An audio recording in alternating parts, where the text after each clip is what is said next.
Thank you so much for being here after lunch.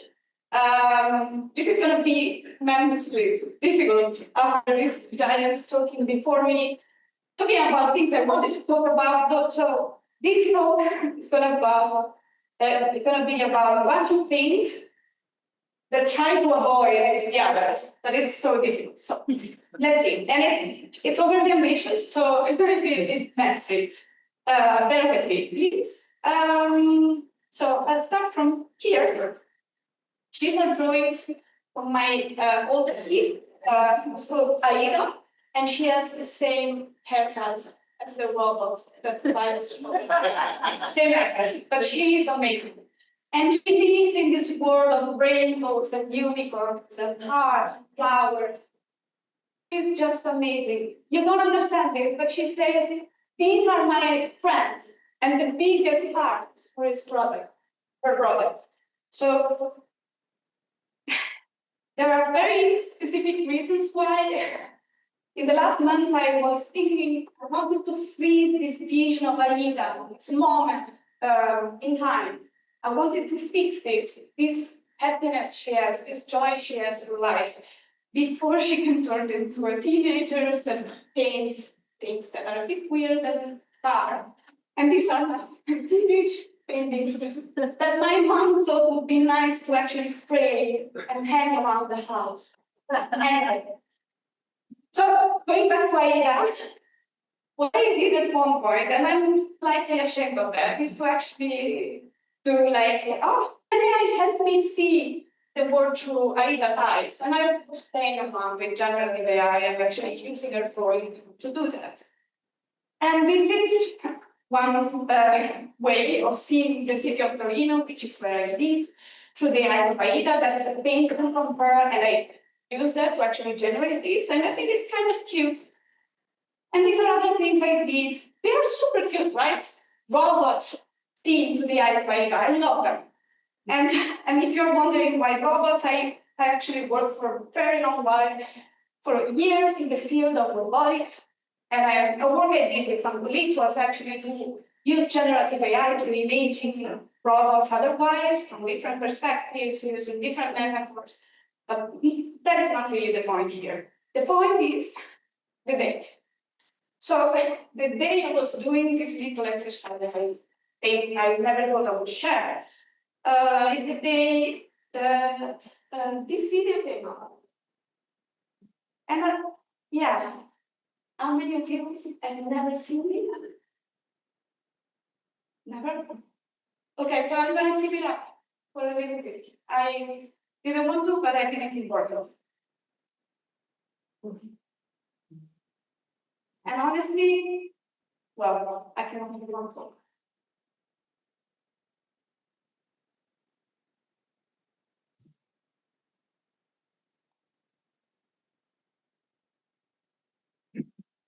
Well, that was it. And this is what I asked myself, like, what the fuck am I doing? Like, this is what these things are enabling. Like, how I felt like, you're drinking from a clean glass of water, and somebody at one point tells you, even a dog was drinking from there. I was a bit disgusted, and I felt like, this is not a meaningful play. I shouldn't be doing that. And so we moved from there, going back in time into 2019, and sorry for the jump, it's going to be full of that. This is young and naive me. I'm clearly still very naive, but at least I was more rested back then, and my hair was better. In that year, I started my postdoc on the topic of meaningful control. I was part, together with Elisa, of this amazing team of researchers from multiple departments, and we were all researching, discussing how can we achieve and maintain meaningful control over AI systems. This is a very specific philosophical concept, the concept of meaningful control. That's not the point here today again. But just so you know, we worked a lot with it, and we got out a very nice paper with my beautiful illustrations. If you're curious, you can read more into it. But what I tried to do back then is to actually take this question and turn it turn it into a narrative question. So, because in my view, what we were trying to do was actually to drive change, to believe that we could actually shape a better future for AI. And we were positioning ourselves as the heroes in the story. We were silently telling. So we designers of technology are potentially heroes, and then AI is our villain in the story. Algorithms, we were framing them as dragons. Do you remember this one? Yeah. And then we had this implicit roles, the dispatcher, which is presumably the government or institutions, and then this brings us this society and the collectivity we need to save. So this was actually my speech at the inaugural event. There is always a bit of the, and then we have these narrative functions, the mission, the villainy, all these things we know about around AI. And my point in that moment was that through design, we are so powerful that we can reframe the narratives of AI, and that this could actually help us finding ways to ride our dragon. This was the end of my talk. Like, we ride our dragon just by using critical design. And that's amazing that we actually believe that. Well, in a way, I still believe it, but yeah. And this is the work I did based on this assumption. I did, oh, okay, the output is there, doesn't really matter though. So I did a project in which I tried to apply this thinking, and I developed 4 provocative steering wheels, each of them representing a different driving automation scenario, and the topic of driving was chosen because it was very good at explicating certain dilemmas and problems we have connected to narratives and AI. And then I used this into a series of focus groups with experts in the field. And so my focus was in this addressing innovation and stories and criticizing dominant narratives. And also I showed this work that there are inherent contradictions in these dominant narratives, and we just pretend they are not there. This was really beautiful for me to see that actually what I wanted to do to enable conversations and reasoning through this work, it was actually working to some extent. So some participants actually said these practices are actually providing space for collectively asking what is the part of the horizon we are aiming for. And this was my point, so I was really happy. But still, yet, I feel powerless. I think we are, to some extent, powerless, despite we do this beautiful work that tries to change things, but in reality, on the macro level, we are still putting very little steps on the general public. So, what I realized is that in my narrative, in my description of this narrative space, I was making a big mistake. AI is a villain. Of course, it can function in bad ways, but this is our villain.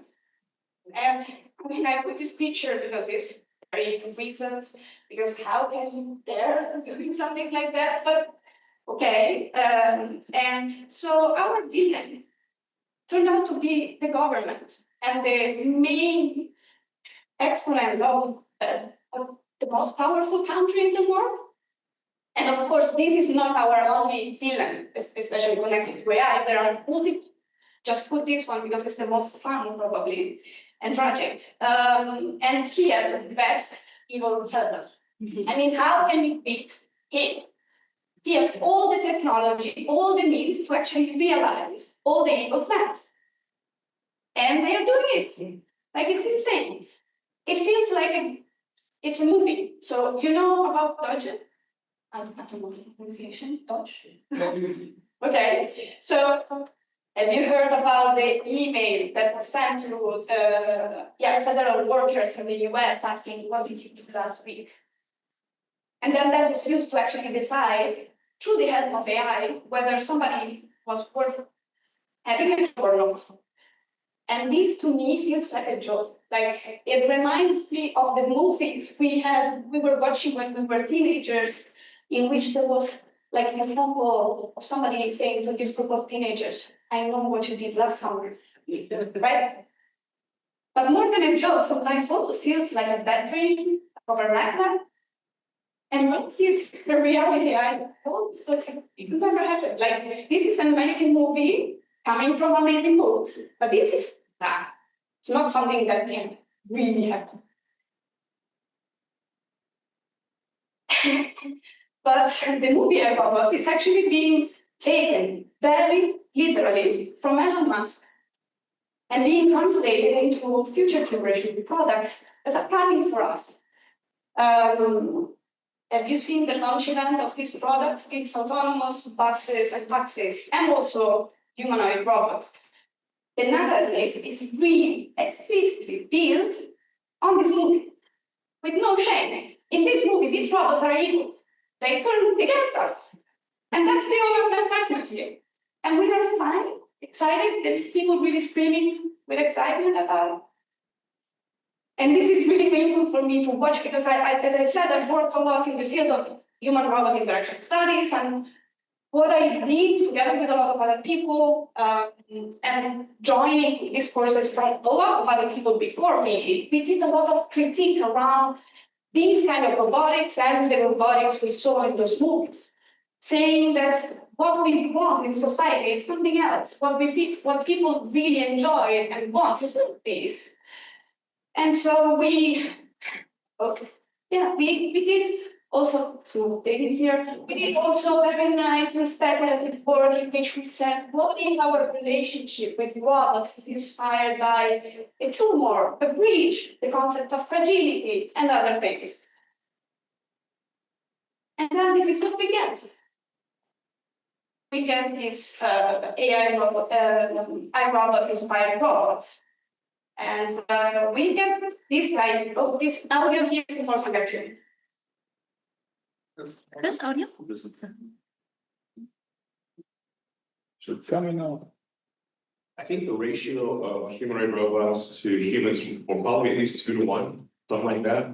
1 to 1 for sure, so, which means like somewhere on the order of 10 million humanoid robots.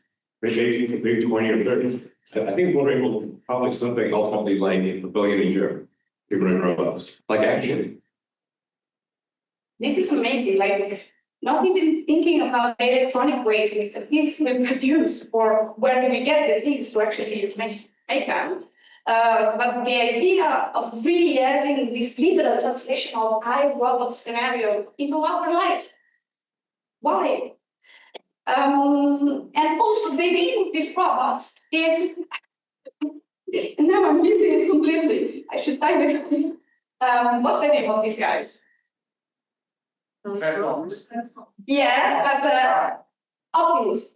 So they're called Optimus, and it's ridiculous. And so this really is explicitly telling us that we live in the fantasies of selfish grown-up kids. That's it.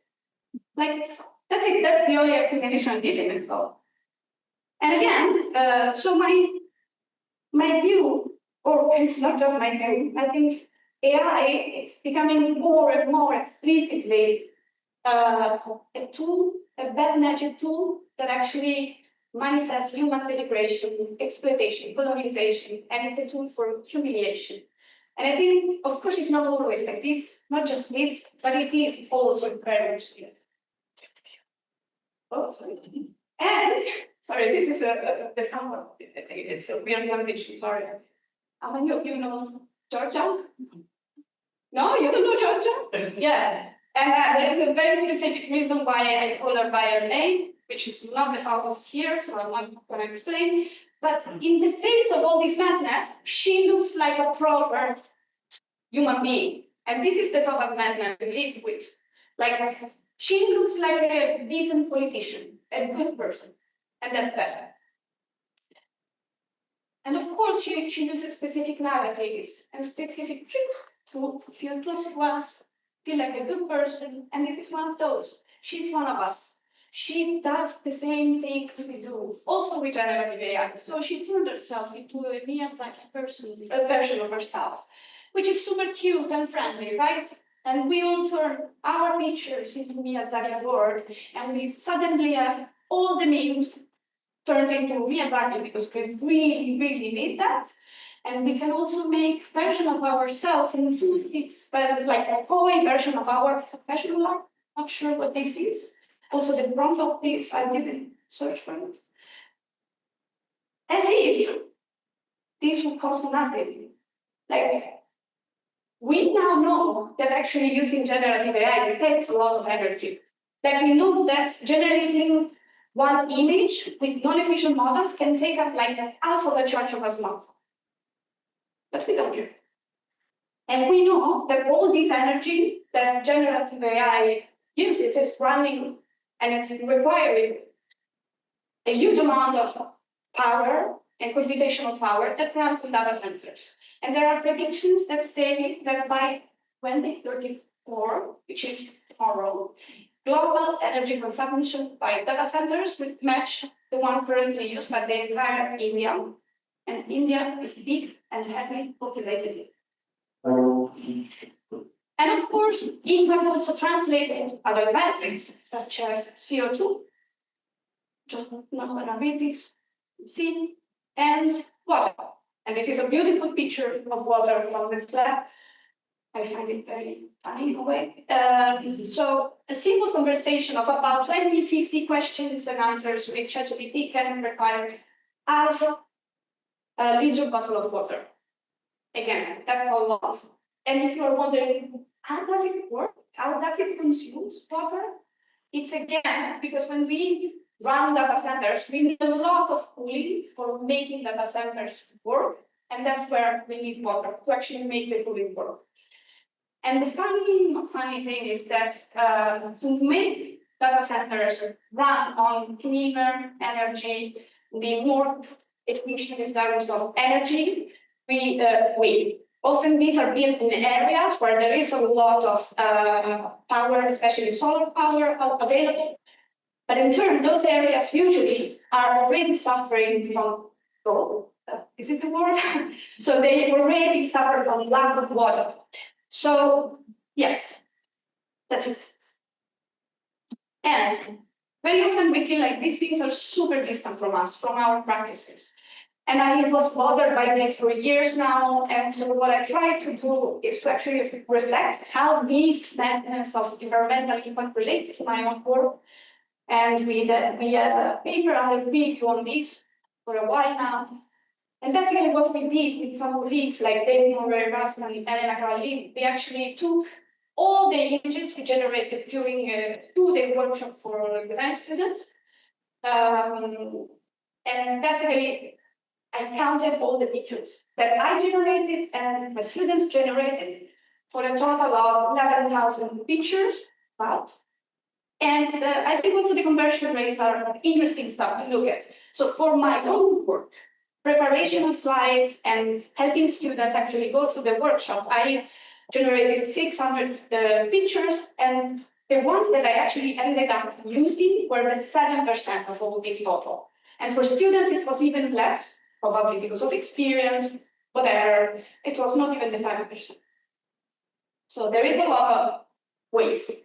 And what we did is to actually calculate these numbers with a number that Lucioni, there is a paper from Lucioni that actually tells us, gives us an approximate number of how much energy is taken by generating one image. So we multiplied and divided, and so running 1 hour of our GenAI workshop costed 0.05 kilowatt hours per student, which might look like a very small number, but it's the same number it takes to actually run a computer for the same amount of time. And that means that we are automatically doubling the energy cost of all the laptops for all the students. And of course, these should not be looked at in the single instance. This should be seen as something that is happening on a big scale, because I work in an institution that is really big, and like my university, There are many other universities going through the same process of integrating Gen AI in their programs. And at the same time, we will already have all these problems with reducing energy consumption in our campuses. Like really unplugging things, putting things on a standby, things that are so simple and so manual sometimes, and then we do things like activities that suddenly, instantly double the energy cost of what we are doing. So it's a bit interesting to think also at the scale of what we are doing, how it's positioned in our institutional practice. And of course, with Dave, we define practices we can actually use to reduce our impact, because we are in this space in which we are not trying to say we should refuse totally to use these tools, but we should be aware of what we are doing. And there is a space in between full acceptance and refusal where we can actually try to minimize or, I don't know, try to really create meaning to what we are doing. Anyway, but despite that, we finish our activities in which we try to be as sustainable as possible, and then we open up our smartphones, and every app now has LLMs integrated into them. Or we open up a button, there is an LLM into it, and there is AI in every single product and service, not to mention like customer service, because in these things we can still opt for not using them, but if we are using certain services, customer service very often now goes through AI, and it's really hard to bypass them. And this is fine, right? We are good. Nothing major is happening. And there is also an AI version of it if you want. And this is my current feeling. Like, I didn't even touch upon all the bias, privacy, copyright issues. I mean, I still feel this is too much. And the question now is, how did we get here? And I hope this will be fun. It all started in Switzerland. Would you guess it? Do you know why? Does any of you know why everything started in Switzerland? And this is amazing. It all actually started as sad. Because there is this tiny animal that at one point, a beach martin, was chewing on the power cables of the collider, and the collider switched off. And this event was so disruptive that generated an alternate timeline. Our Dutch timeline. It all makes sense. It's true. Kind of, of course. It's true that this animal actually was chewing these power cables, and the collider went off.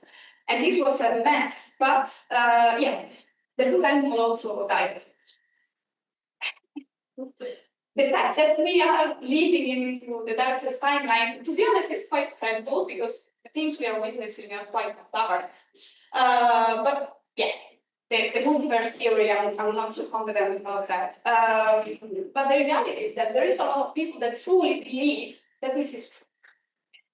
And that this is the real explanation for the horror we are actually living.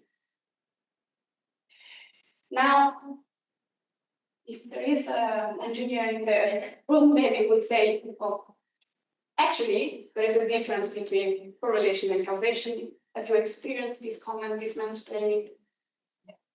This is my life story all the time, but that's not the point again.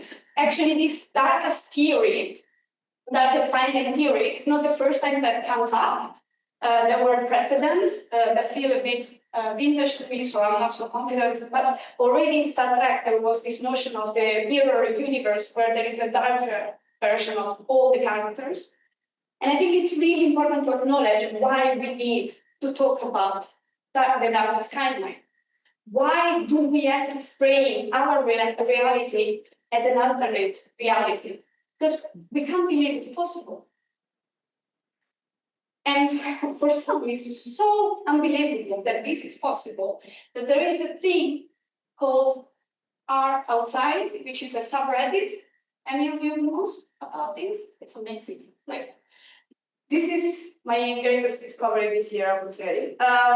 This is a massively multiplayer online role-playing game where basically, and it's inspired by this Nicholas article where he talks about are we living in a computer simulation? So the assumption, there are three assumptions, and the one that is taken up here is that we are almost certainly living in a simulation right now. And I think the parallel with the alternate timeline is quite close. And it's amazing. So here, everybody interacts, types about their life as if it was a computer game, like an online game. So every fact of life, and it's easier if you read them, every fact of life is explained and discussed. Actually, there are a lot of discussions as if it was a game. And people actually use this as a way to vent about life and frustrations. And there is a discussion about power structures, people in power, how frustrating it is to relate to them. And there are discussions about how we should fight capitalism. And then there are more existential questions. I think this is really interesting because it becomes a space to address the things we can't bear about our own life. And this is something I really love. So this is the seventh rule of our outside. And so it says that quitting the game or encouraging others to quit, it's something banned. So you cannot post about this. And can you guess what, right? Yes.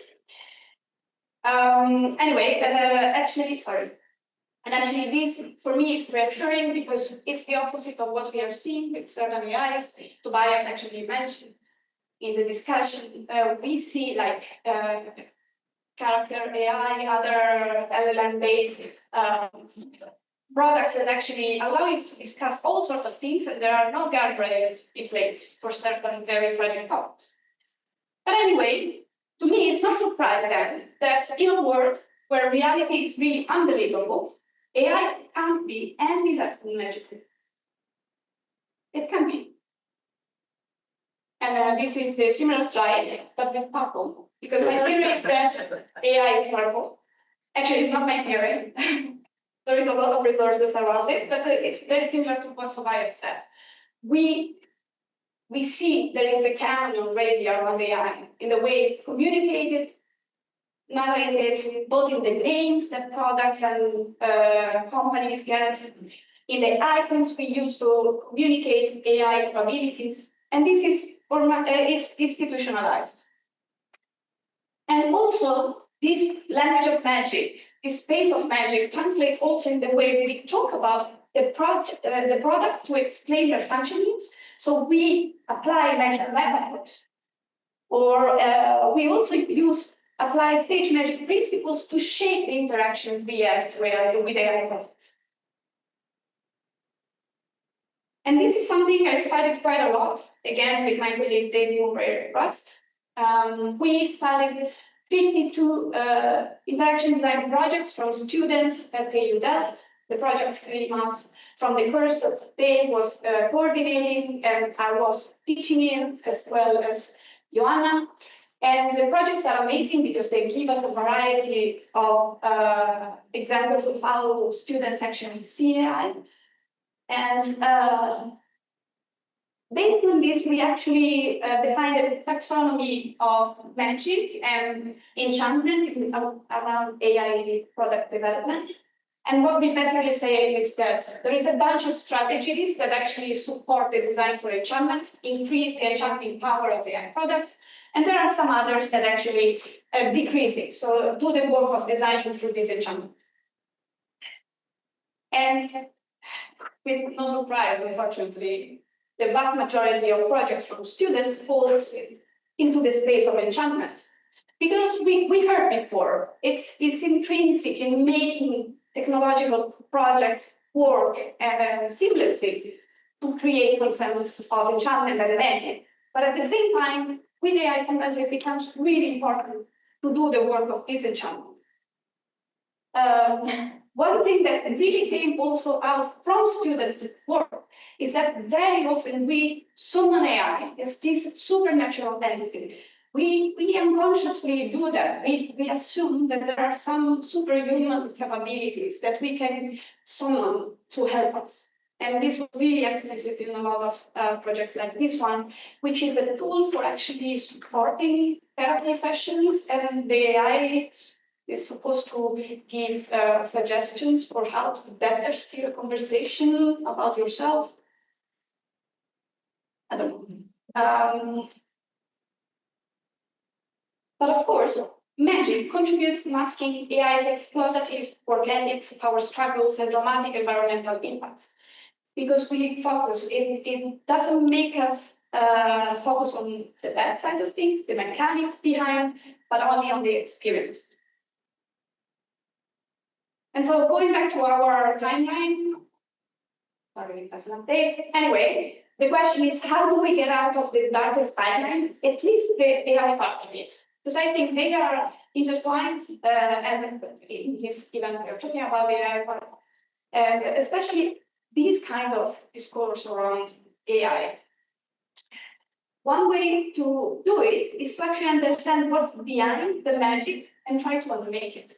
And the first thing to do that, in my opinion, is also to not just look at this traumatic event, catastrophic event as what brought us there, but to break down the steps that actually brought us where we are. And to do that, we can use critical design practices, and there is a bunch of examples in our taxonomy. We provide a bunch of examples of how to do design work that actually encourage this kind of unmaking of AI magic. But I think also very often it's really important to look at the past and really the trajectories that brought us where we are, and sometimes also to look at the past that interrupted it. So there are things that sometimes you think have stopped over time, but I think they carry seeds, hidden seeds, and then they come up again. And it's what we are seeing with a lot of AI applications. And this is something we really explored very explicitly in summer school last year, that we call prototyping speculative AI, again with my amazing colleague Dave Murray-Rust and a bunch of other colleagues. What we did is to actually run a week-long program where the focus of all the program was, of course, on speculation and critique, but we started from a museum visit, an anthropology museum visit, and then we started from there, designing from there. And the museum is about Cesare Lombroso, who was a criminologist, a guy that studied criminals and people with mental illnesses in the north of Italy, actually in Torino, where I'm working. And he was one of these big subjects that contributed to the field of phrenology. And actually, in his studies that were basically connecting physical features, measurements of the head and the face, to actually to actual crime and mental illness. And there are these catalogs of photos of people that say, like, this is a common face of a murderer, things like that. And you see, there are, I think here, the head shape, the mouth, and the eye, the distance between the eyes, and these kind of things. And these things have clear connections to certain applications of AI we see today. And this is why we wanted to use this example. And students generated projects around this. I mean, the week was very short, so the aesthetic quality of the projects was not so high, but the concepts were very clearly connected to the same understanding of the mechanisms that can drive us to these problematic assumptions, like the idea that technology can be a more objective judge than us, based on certain characteristics that are really contestable. And this is something that focused on beauty. And there was another project that was really fun, focused on the concept of Italianness, and the students actually imaging the AI that was integrated into the naturalization process, getting citizenship in Italy, where AI is actually measuring things, both about your nonverbal behaviors, because we are commonly known for having a lot of and movements, but other social cues also conveyed through our nonverbal behaviors. Anyway, these were interesting. But again, this kind of work, it's a very good pedagogical practice, I think, but still, at the end of the day, it's not enough. And again, what do we do then?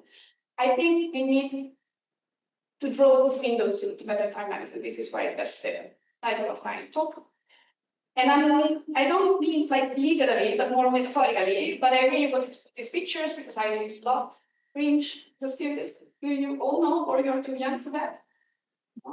Some people do. I know it. It's amazing. So in this sci-fi series, there is this scientist that actually built a frame, the glass, that actually will allow you to see an alternative timeline.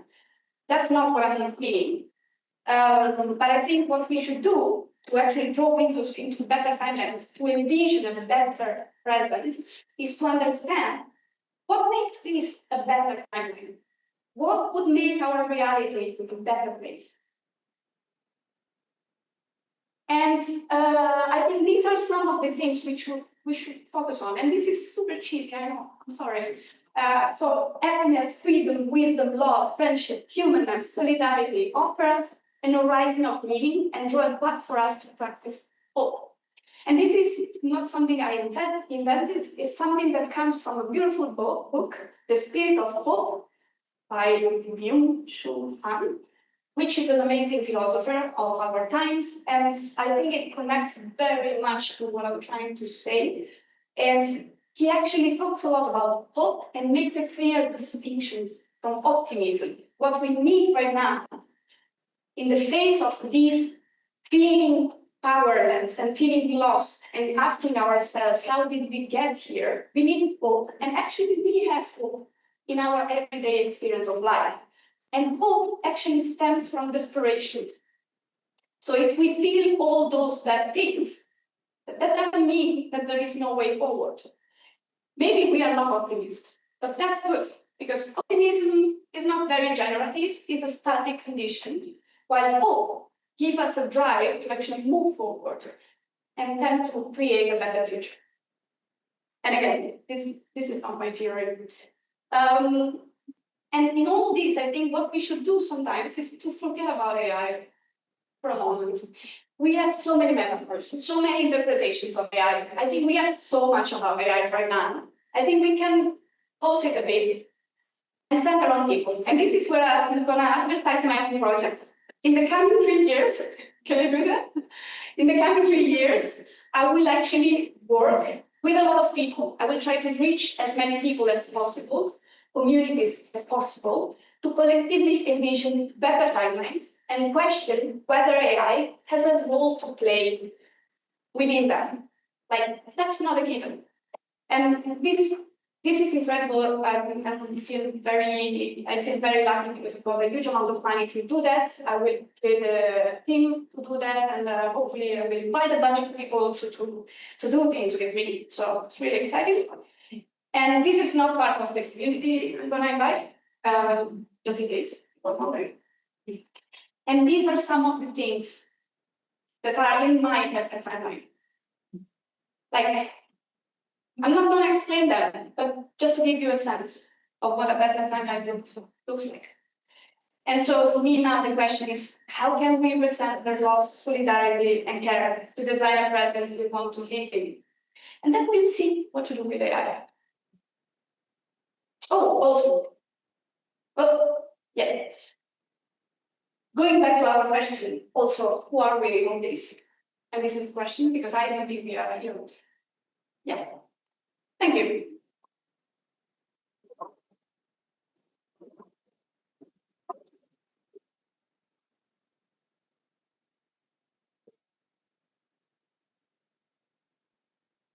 Oh, I have no idea. It was perfect. Yeah. You're welcome. Thank you for Tom. Do we have any questions in the audience? We have.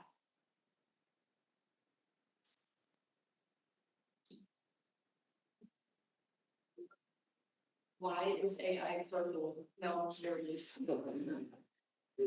Well, I'm not sure why we got there, but the communication around AI is predominantly purple. And I mean, for me it was not surprising, but every kind of product has this purple feature. And before with robotics, for instance, was more blue. The leaders were always blue.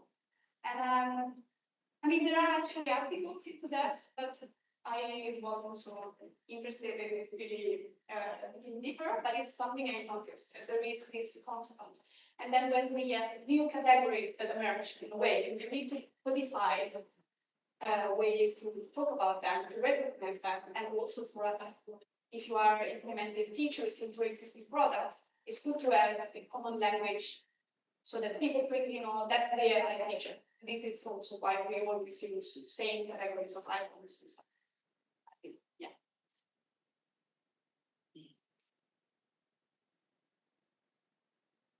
Yeah. Thank you for your wonderful talk. It resonated so much with me. So first question is, can I take part in the study? The second question is, to your knowledge and your opinion, is there any commercial AI product that unmakes its magic? Yeah, that's a good question. I try very often to get a sense of how some are better than others. For instance, when I do images, I'm a big fan of Midjourney because I think I perceive Midjourney much more as a tool rather than this entity that is in a chat and can do a lot of things. Also because you explicitly get suggestions for how to use the tool in terms of categories of things to use, and you have this language of tool with elements, and it feels much more familiar to something where you have control on the features rather than this vague entity where you drop a question and then you have to figure out how that is interpreting. So for me, those also closed environments are much better in those terms. And yeah, I would say that. And then there are some experiments in research, especially with conversational agents.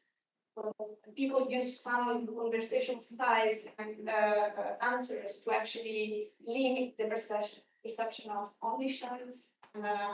Yeah, there are things we can do in the way we design the interaction with LLMs. We have more questions.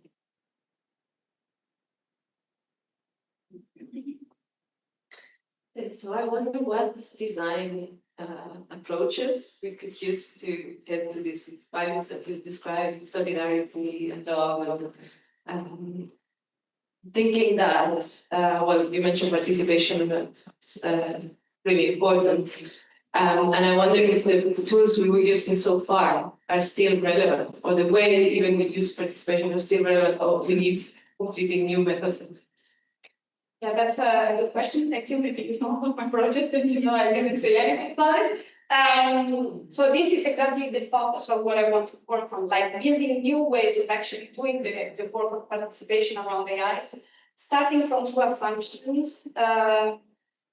That's one is that we have a huge level of opacity when we talk about AI, so we might need to actually have new instruments and new boundary objects to actually that are actually more meaningful when we talk about this category of technologies. And what those are is still to build and to test out. Because maybe we don't need to go into the details of the technology, of how the technology works, but maybe we need something that manifests more of the political implications, the environmental impact, but the shape of that is still to explore, and also the language we use around those objects. It's something we need to build. And then more focused on the dynamics of the exclusion themselves, I think we really need to rethink participatory practices, because I think those are heavily exploitative themselves, and very often they're very limited in actually giving us meaningful knowledge about what people really want, what they really suffer, what they really struggle with. And first of all, we need to change the settings for doing that. We need to come up with radical new ways for doing participatory work. And that for sure is not like bringing people at the university. So, but that's a big challenge. Yeah. Go. Yeah. Well, no, I'm genuinely interested in that because I also have skepticism around participatory methods. And so I don't know if you've thought about it yet, but I'm interested in how you do a participatory process and get people to suspend all the preconceptions they might come with around a question like the future or AI. Like, how do you get into a space where you can say all of this is contestable and we can now contest it? Just wonder if you have specific sort of notions of how that might work. Yeah. Well, that's part of the work that I'm planning to do. Well, there are different things that I want to explore. First of all, how we also listen to something that is not AI, and then actually to try to connect back the pieces. And then also there are materials and things we can bring to the table to actually facilitate people to understand that none of that is inevitable, or to an extent, unfortunately. That there is a margin for shaping things in a way rather than another, but it's.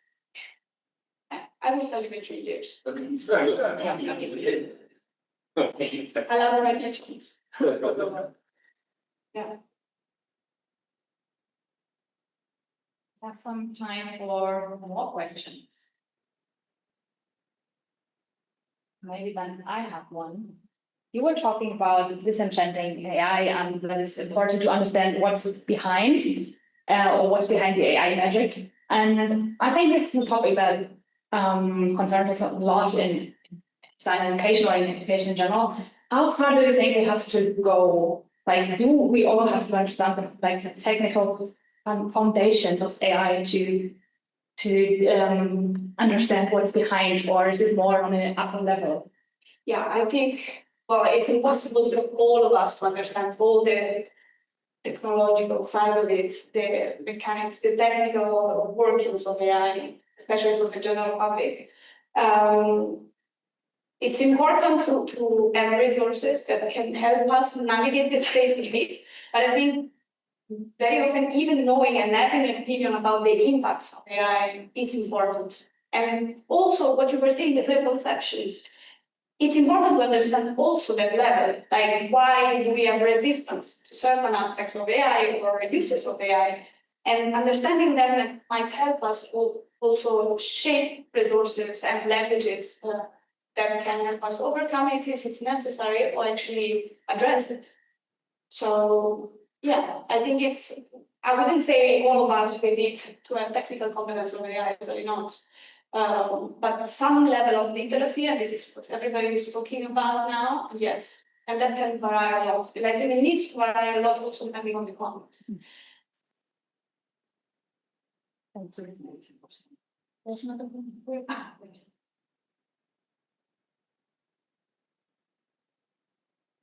Hello.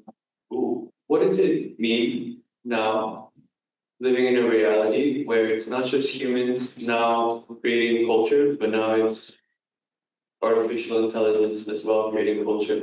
What does that mean for us? Thank you. It's a difficult question. What does it mean to live in the Well, first of all, would you say that culture that comes as a result of an engagement with AI is human? I wouldn't say so. It's still a very human creation in a way, but is mediated by something that we are not used to. And so I think we need to understand how we interpret this new form of culture and also the notion of culture itself. I'm not sure. It really depends. I don't know which notion you mean of culture, but if we think about art, again, I wouldn't say it's not human art what we generate. show us something. But I think I would find it hard to separate the two things. Honestly, I don't see them as a separated entities. So it may be in some sense, like when we discuss authorship, sometimes we find it hard to define what is authorship. And maybe we need to challenge our own perception of certain concepts we have around culture, art, and creation. And that's not necessarily a bad thing. And then we need to also reshape our boundaries also for regulating all this space. Yeah, I think we need changes according to these transformations.